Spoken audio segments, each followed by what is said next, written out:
NatRev MD, the podcast all about medical billing. I am your host, Dr. Heather Signorelli. Join us as we break down the ins and outs of medical billing, discuss the latest trends, and also share insights to help your practice navigate healthcare finances. NatRev MD is a physician-owned, full-service medical billing and coding company. Check us out at natrevmd.com. That's natrevmd.com. Now on to the episode.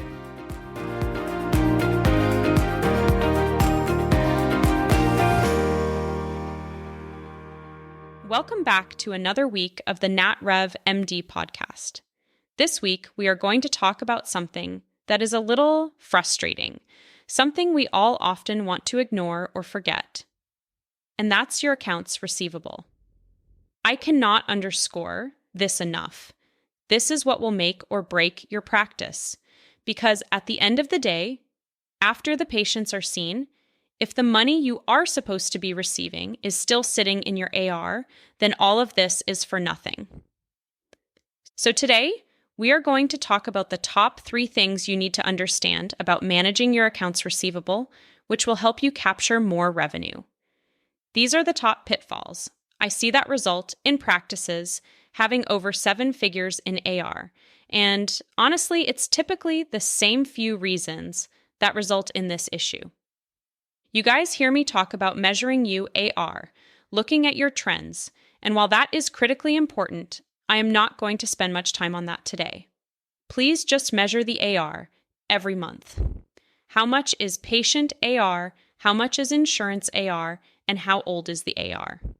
Remember, the benchmark of AR, 90 days should be 20%, which in reality should be very little patient, because you are collecting as much patient payment upfront as you can, and then doing credit card on file for the rest. So now that you are measuring and tracking your AR monthly, let's get to the top reasons your AR may be climbing. I am going to address the obvious first when it comes to managing your AR. Is your team large enough or have the right resources for managing the volume of claims and AR? Staffing issues in either small practices or even in the billing team is a huge reason for AR that isn't handled timely. This may be the most obvious, but AR is time-consuming, and it isn't easy. You have to call insurance companies, check payer portals, dive into the EOBs or details around a denial, or sometimes beat up the insurance company to understand why it hasn't been paid. Having the time to go through the claim every day, realizing that literally teams could run claims all day long and still not get through them all. Then to come back the next day, ready to tackle the next group of claims. This takes the right amount of people for the volume of the claims you are sending out. It is often the area I see practices struggle the most, and sometimes just having enough manpower to get through it is a large reason for high AR. It is important to understand that AR team members are going to be looking at rejections, trying to understand the rejection, and then figuring out how to solve it so they can resubmit the claim. For a doctor's office with 3-4 doctors and maybe 3,000 claims a month, you need at least 2 AR staff members, where this is their only job. You need to have an organized approach to managing the claims and the process to be managed. So they need to have enough people working on the volume of the claims and denials to keep it at a reasonable level. The older the claims sit there, the harder it is to get them paid. The second item is all about knowledge about what to do with the denial and how to handle the issue with the payer. Once you get the EOB back or the ERA into the system, remember, this is the document that allows the team to know what it isn't paid. The team will need to review the denial reason and then figure out how to manage it. This could be a modifier issue, eligibility issue, coding issue, or just a request for medical records. But if the team is taking the denial and resubmitting a modifier change when the issue was an ICD-10 or medical necessity issue, then you are just spinning your wheels. I see this a lot when the wrong level of experience is working the AR. If the AR team member is just statusing the claim, which is really just calling the insurance company after the denial comes in, but not solving the problem, then the AR continues to sit there. To really clarify what statusing a claim means, this is really all about getting information over and over again, but not changing the outcome of the claim. It's like checking the status of your pizza delivery to make sure it's still hot when it arrives. But here's the twist. Just knowing the status of a denied claim isn't enough. It's like knowing your pizza is stuck in traffic, but not doing anything to get it moving. If a claim is denied, you need to figure out why and fix it, not just nod and move on. This happens related to inexperience and training. And while you may be sitting there thinking, I won't be the person training my AR folks, you need a manager or other experienced biller managing your AR team. If your AR team is either under-resourced, inexperienced, or just not sure how to handle the denial, then it will remain on the AR.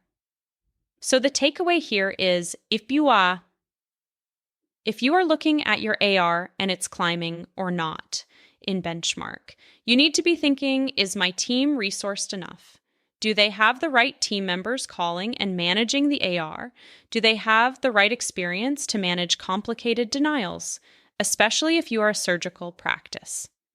The last item we will talk about today is communication and how that plays a role in managing your AR. This is another common error I see with practices. The AR team is sometimes on an island and working on denials. But when the denial reason is reliant on another part of the practice to solve the issue, communication and tracking become so critical. So for example, say you have an eligibility issue. The claim was denied because the patient's insurance was not active or it was incorrect. If your AR team is relying on your front office to call the patient or waiting for the patient to call back with the information, you may waste time.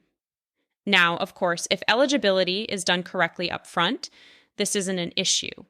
But things get lost in emails, so having a tracking mechanism to say that this claim was denied because of eligibility and that you are waiting for Susie to get this corrected, and that it was sent to Susie on Monday, and you will follow up on Wednesday. You are going to have better success.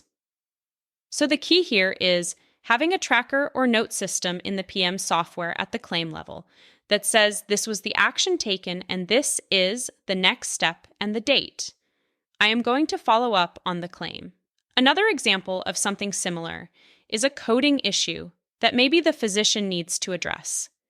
If an email is sent without any tracking mechanism and the email never gets answered, or there is back and forth but no resolution, it can get lost in the shuffle. You have to either have a process in the PM software or in an Excel tracker to make sure you don't lose track of the claim need and make sure it gets resolved. I see so many outsourced billing companies that we take over have this as their main issue. They have no tracking system to get back what they need from the practice. And then the billing company doesn't push to get them resolved. Maybe they send one message to the front office or staff, or maybe they don't send anything. And then next thing you know, you have $1 million worth of AR. If there is a weekly touch point, a tracker, or a mechanism to hold each other accountable, you are going to be more successful. So what I want you to take away from this is that you and your office need to sit down with the billing team to understand what is still left in the AR, what issues are there to be solved by the practice, how are they tracked, and how is the billing company helping the practice get those resolved. We all know how understaffed the front office can be or how staff can turn over.